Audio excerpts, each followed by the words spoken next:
computer is an integral piece of technology that we all use on a daily basis. From doing work, games, even visiting websites, we all use personal computers. However, with all of this use, a large portion of the population still doesn't know how their computer works to help them accomplish the tasks that they set out to do. One great way to learn how a computer works in depth is by reading the CompTIA A+ certification book, written by Mike Myers. In this informative speech, I will be helping you, my audience, understand how a computer works by summarizing what Mike Myers, as well as a few other sources, have to say about this topic. So to begin, let's take a look at a simple process such as moving your mouse across your screen. A visit to pcsupport.about.com is a great way to understand some basic functions of how your computer works. Here, one of the things you will learn is that your computer works primarily by decoding binary messages, which can be translated into an action. Now, binary code is a message structure built off of zeros and ones, which all represent a yes and no, or on and off action. When these messages are composed correctly, the CPU reads them and tells the rest of your computer what to do. So, the CPU is the brain of your computer.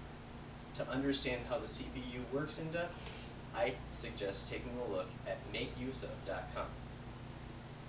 But to save you some time, I'll summarize. The CPU, or central processing unit, does all the work by decoding assembly messages into binary code, which all the other pieces of your computer read to perform according actions. With all of this heavy lifting, the CPU tends to get very hot very fast, which can be damaging to your computer. To combat this issue, people invented the heatsink.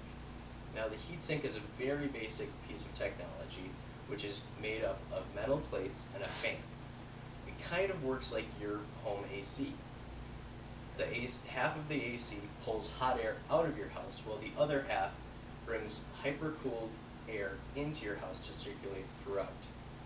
The only difference is the heatsink doesn't have that nifty hypercooling function. So the CPU, as with every other peripheral device of your computer, is connected to something called the motherboard. The motherboard is a large circuit board that acts as a sort of highway for the information and messages that are transferred throughout your computer. Let's say you want to drag your mouse to the upper right-hand corner.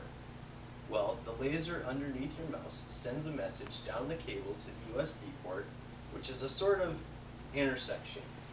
When the light turns green, that message is then sent down the motherboard to your CPU.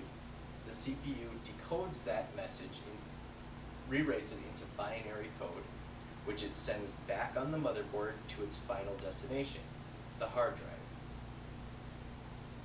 Without going into too much detail, the hard drive is essentially a large disk that memorizes all of the functions of your computer.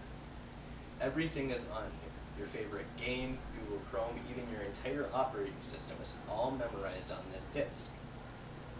So, once again, if you wanted to move your mouse to the upper right-hand corner of your screen, the message is sent all the way around town until it reaches your hard drive.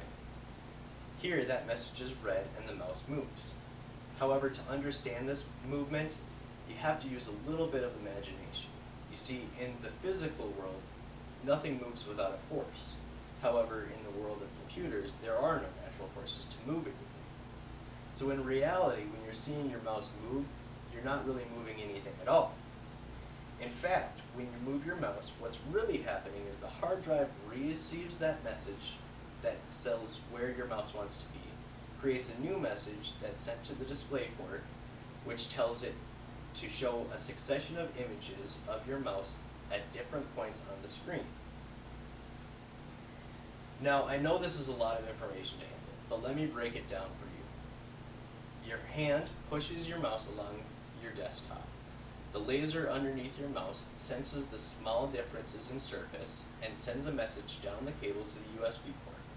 The USB port then waits for the green light, sends that message down the motherboard to your CPU, where the CPU reads the message, rewrites it into binary code, sends it back down the motherboard to the hard drive, The hard drive then reads the message, creates a new message, which is sent down the motherboard to the display port.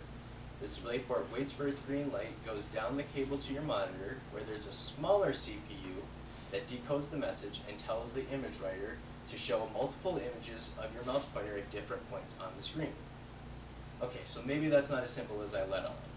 But maybe now, the next time you're waiting for a YouTube video to load, you'll be a little bit more patient, as you now know that your computer is an amazing piece of technology, and that the way that it works is truly awe-inspiring. After all, your computer does a lot more than you